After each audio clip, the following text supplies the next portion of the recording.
Welcome back to another video from the Debate Room podcast. We're coming to you guys directly after the Pacers advanced to the NBA Finals after their Game 6 win over the New York Knicks. Make sure you guys like the video, share the video, give us your thoughts on anything we say tonight. Follow us on our social media platforms up at the top of the screen. Liking the video would do really good for us, and obviously subscribing. So if you could, we would appreciate that. But let's get to it. Knicks lose in 6 to the Pacers. Tyrese Halliburton, 21-13. Pascal Siakam, 30-point game again. Andrew Nembhard didn't have it going in the series, but had 5 steals or something like that today. He was good. Defensively was great really tonight. Good defense on Jalen Brunson. Aaron Nesmith, really good defense on Jalen Brunson. Thomas Bryant gave good minutes. He was knocking down threes. I think Ben Shepherd provided some good minutes. The bench dominated again. So and on the Knicks side, both Karl-Anthony Towns and Jalen Brunson struggled in the first half. Karl-Anthony Towns, both of them got it going a little bit in the second half. The Knicks defense was just too bad. I'll get into that why they were bad later. Can I flip this question onto you for a second? Because you had an interesting point. I thought we could talk about the game in a second. I think looking at both sides, we'll get into our finals previews. Obviously, this will be more focused on this series as a whole. But the interesting Latif made, again, I don't know if anyone watches Latif's TikToks, but Latif made a TikTok about the New York Knicks recently that I thought was borderline premature. I was nervous for Indiana. I thought there was a chance that New York fights back. Obviously, no, they're out. So, Latif, on your behalf, for a team who made the Eastern Conference Finals, who beat a good Boston team, who beat a scrappy Detroit team. Yes, I know Jason Tatum got injured, and they probably hung around in that Detroit series a little too long. Why are you calling this and if I'm saying it right, is the season a failure? Is the trade, why is this season or why was this a failure for the New York Knicks, even though you went to Game 6 in the Eastern Conference Finals? What is I'm not saying I disagree. I would just like to get your take out on this episode. What is your biggest failure about this season for New York? In the vacuum, the season is not a failure. It's hard to paint a season as a failure. What was your take exactly? You could say your take exactly. I'm getting to it. Okay. The vacuum, the season was not a failure. It's hard to say a season where you made it to the Eastern Conference Finals when halfway through the year no one had you there. It's hard to say that type of season is a failure. But the Knicks are not operating off the expectations of the masses or NBA fans. They are operating off expectations they set for themselves. When you go out and spend all your assets, they spent basically all of them on Karl-Anthony Towns and Mikal Bridges.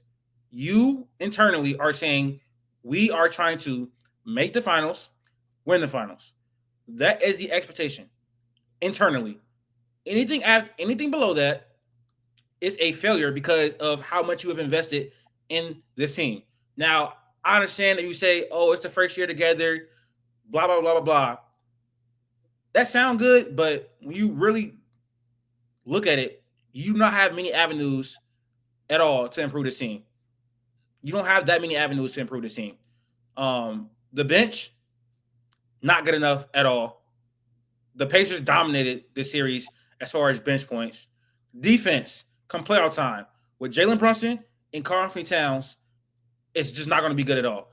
Karl-Anthony Towns is a horrible defender, and you're paying him a lot of money to only give you one side of the ball.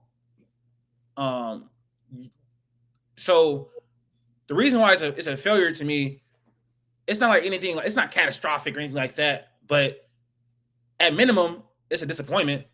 And I just think it's a failure because of how much they invested into the team. Every year you don't make the finals,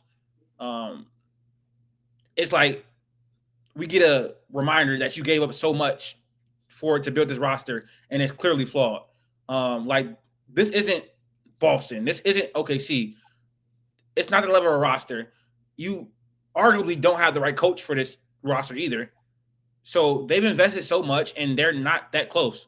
Obviously, you could think they're close. They got to the Eastern Conference Finals, but this team has flaws, a lot of them, and it's going to take a lot of luck, I think, for them to get to the finals. Which, I mean, a lot of teams need luck. I think if the Pacers played this series over and over again, they win 7 out of 10 times.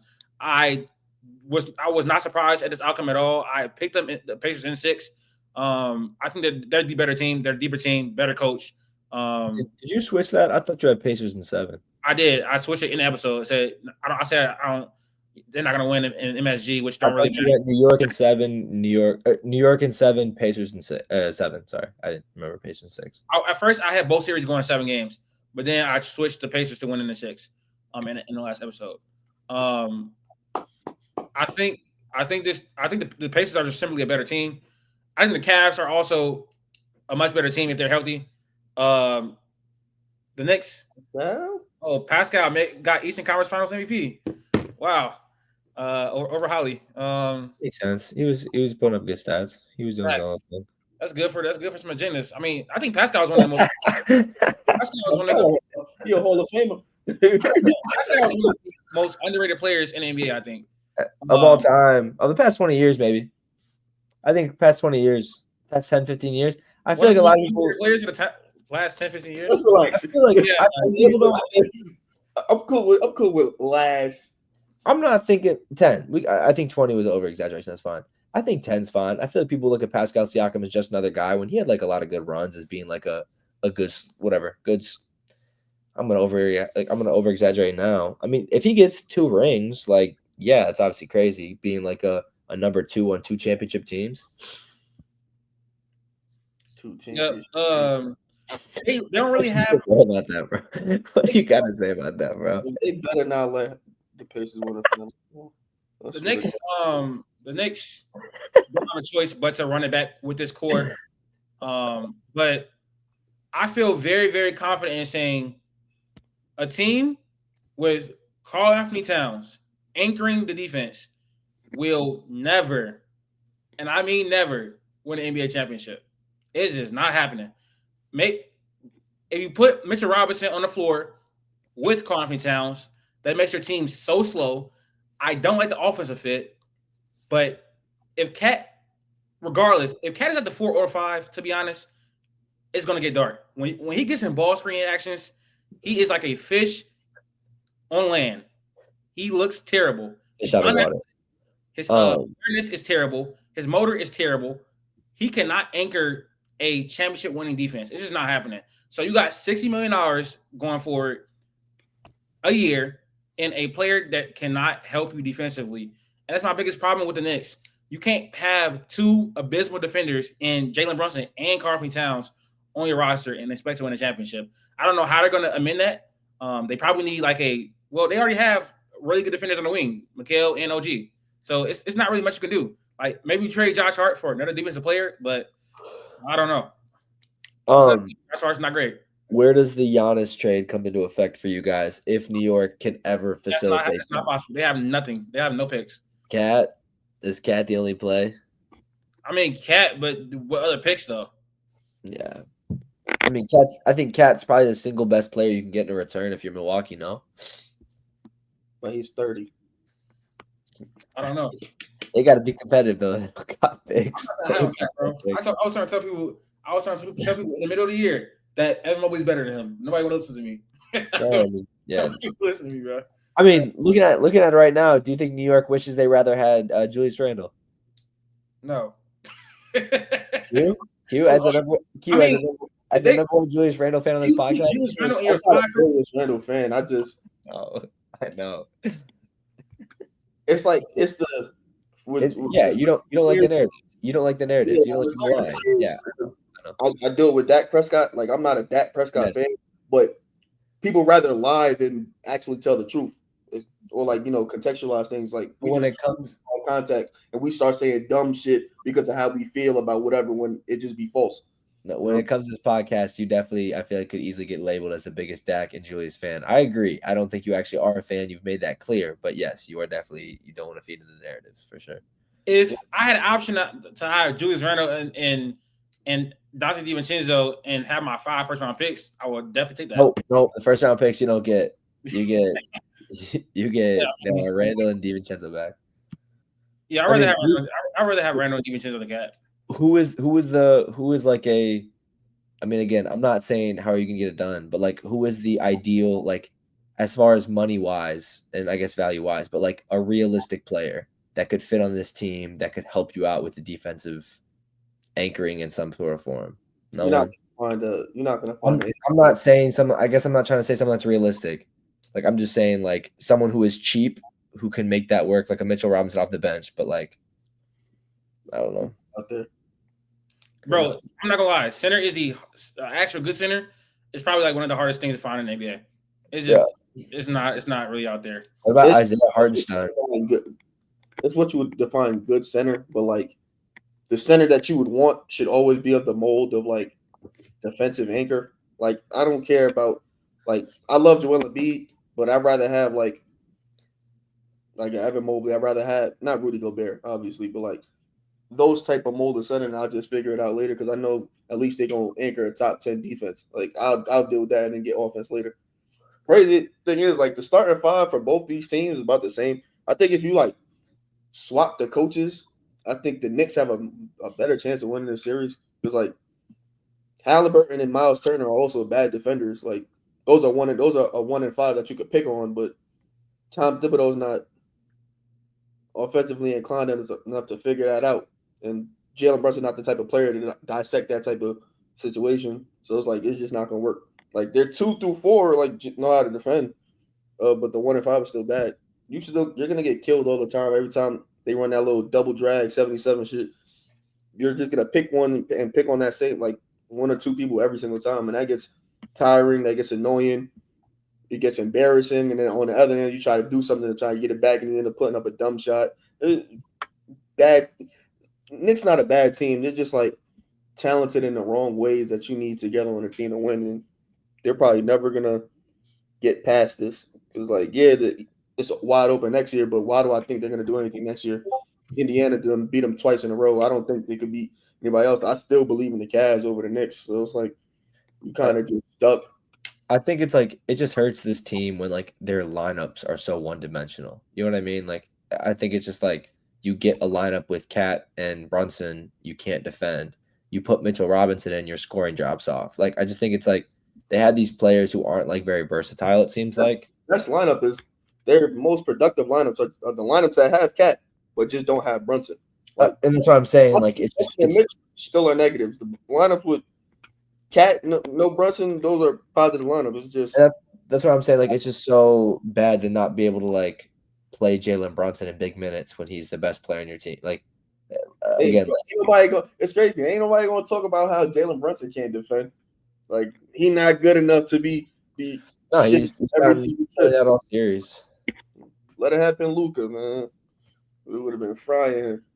Unfortunately, and again, that's the narrative going on with Shea right now. Is just like when you become like I'm just saying, like when you become like the face of the league, when you get to that point, like you just get scrutinized that much more. And I think Luka's on so much of a higher pedestal than what Brunson is right now, to where anything Luka doesn't do is just so much more wide mainstream than anything Brunson does. Because in my opinion, Luka's here and Brunson's here, right? Luka's a top 3, top 4 player. Brunson is trying to push in that top 10 area if he's not already. But I just think Luka has unfortunately with the media and everything, Luka has he gets more scrutinized. Because again, like that's just what being a top player, a top 5 player in the league is. Man, listen, I said this the other day, and some people disagree. I think Jalen Brunson is a better player than Tyrese Halliburton. But who would I rather want running my offense? That's Tyrese Halliburton. He moves the ball. He's unselfish. He don't dribble the clock out every game. He's not all isolation. He creates for others. And Jalen Brunson is, What's that called? A ball hog? I don't know. Heliocentric? LeBron. What? Anyways. Oh yeah, I mean, I think he's a more of a point guard than Jalen Brunson. That's a good description. Jalen Brunson is a scorer first guard who is a very talented scorer. He has all the counters in the world. Can beat any defender he wants to. But I think Holly is just more conducive for an offense. Which is why I want him. I'd rather him running my show, have another talented scorer better than Holly, and then like a roster around him. I think the rosters around these players, as far as the starting lineup, is comparable. It's just very similar. Yeah, I just feel like I don't know. I just feel like maybe the Knicks offense would be better with Tyrese Halliburton. I don't It know. was. I think the Knicks have better personnel. I'm probably like if I'm looking at like Starting five guys. Starting five. Yeah. I'm not saying that they're more talented. Like they're It's just you're talking about the cohesion. Flat out more talented. The team. Indiana's fits together more. I And agree. Hallie's ability to pass and play make allows those other players to catch and react off the bounce. The Knicks players, like, they don't do that. A lot of things are just they're waiting to get the ball if like Jalen Brunson gets in trouble. Like, players are sticking. You'll let Jalen Brunson go on one, but Neesmith sticking, Nemhard sticking, whoever. Like, nobody's moving off anybody, and then you get OG taking dumbass double pumps and side steps and whatnot. Like, that's just what it is. Everybody on Indy attacks off the catch. It's just easy because everything is flowing, everything is pretty fast paced, everybody moving. It's just easier to work like that because the defense is always in a scramble if we're just always moving fast. And the Knicks want to play slow because they have a small, unathletic score for a point guard that got to like really be methodical. That means you have to be great on defense because you're not going to get as much offensive possessions as you would like, especially if you're not like the greatest of playmakers. You don't have the great spacing, a good offensive set. You're more prone to turnover. It's just like I said, bad team. Plus, not Tom Tittle's not a bad coach. He's just the wrong coach for this style of team. Like, if you're gonna run this, if you're gonna have this kind of team where it's mostly gonna be offense, you need a Rick Carlisle.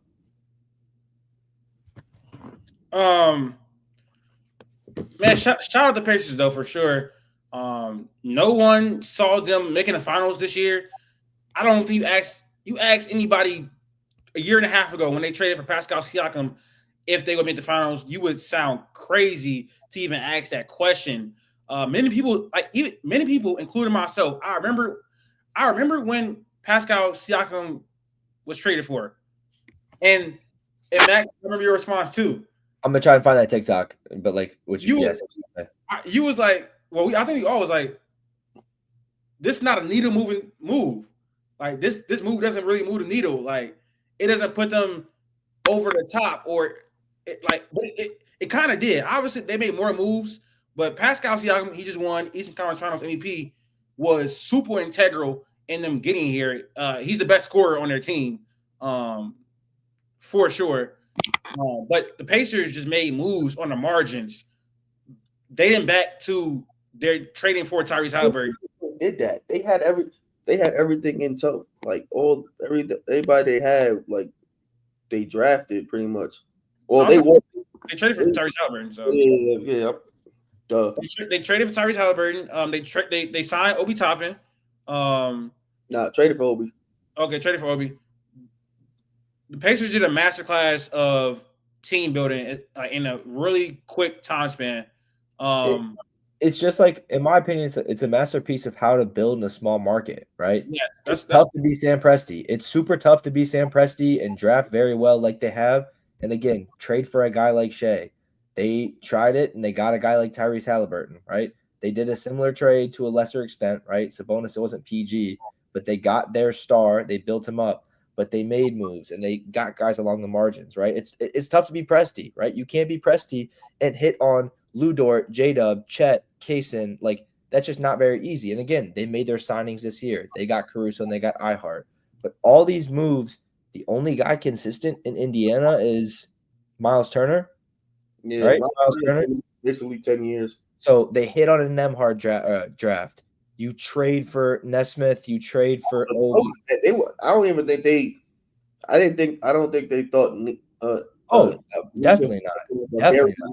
Part of the team. I thought they were just like, we getting off of Brogdon. Let's get signed. No, I definitely don't think that's like. And again, like I think it's the same thing. But Obi works with Hallie. He's a runner. Everything. It's just like, I think this is how, if you're a small market team and you can't sign everyone, you gotta be strategic and build a team that at least is cohesive and put it under a coach that's gonna work. Like, you can't just stick stars and hope they're gonna stay.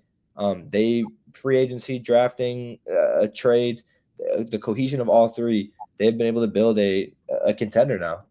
Hey man, 3 of those players. Well, definitely, Hallie probably getting jersey retired in Indy. He's probably gonna be there for the rest of his career, most likely. I remember KD said Pascal wasn't going to work on his team. That's something vividly. I remember him saying like when this happened, like vividly. KD definitely said that. he said the offense wasn't gonna work. Cap. Yeah, he said they were gonna slow down. He was gonna slow him down too much. And then Pascal was like one of the best transition players in the league. Like it's crazy. I wasn't. It wasn't like I wasn't down on the move. I knew they had to do some type of move, and I was just happy they got off Bruce Brown because I thought that was too much money.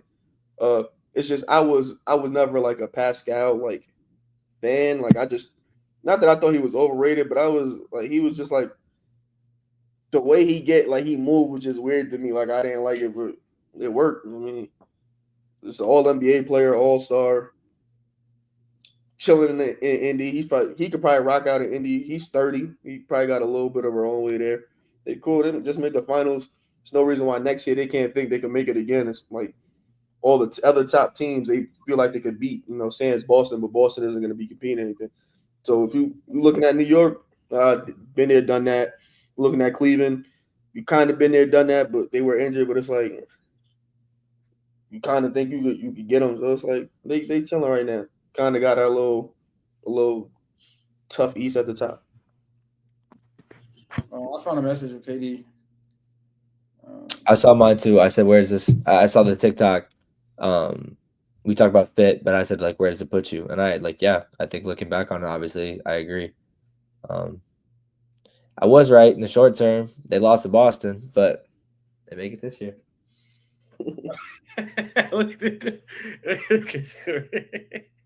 This is funny. But yeah, I mean, I definitely didn't expect the Pacers to be here at all, or Pascal Siakam to have this type of effect on this team. Rick Carlisle has been great. They made moves on the margin. They drafted really well too. Benedict Mathurin is a solid. I mean, wasn't he drafted like 6th, 7th or 8th? One of those. I mean, Jarris had big moments this series. Jarris had some. Jarris, man, that injury looked really bad. Yeah. I really like Jarris as a player. But honestly, their 2 lottery picks didn't even hit for real. Like Benedict Mathurin is okay. He had a good game. That's the only that they had since Miles Turner, though. Ben Shepherd has probably been like. I was high. That's one I'll give myself. I was high. I was always high on Ben Shepherd. Taking Ben Mathurin to like basically minutes. Like they're probably gonna move Ben Mathurin, who's up for NBC legend. NBC legend, man. Let's go. We can go back to Ben Shepherd. I was high on Ben Shepherd. I love that fit. Yeah, he went to Belmont.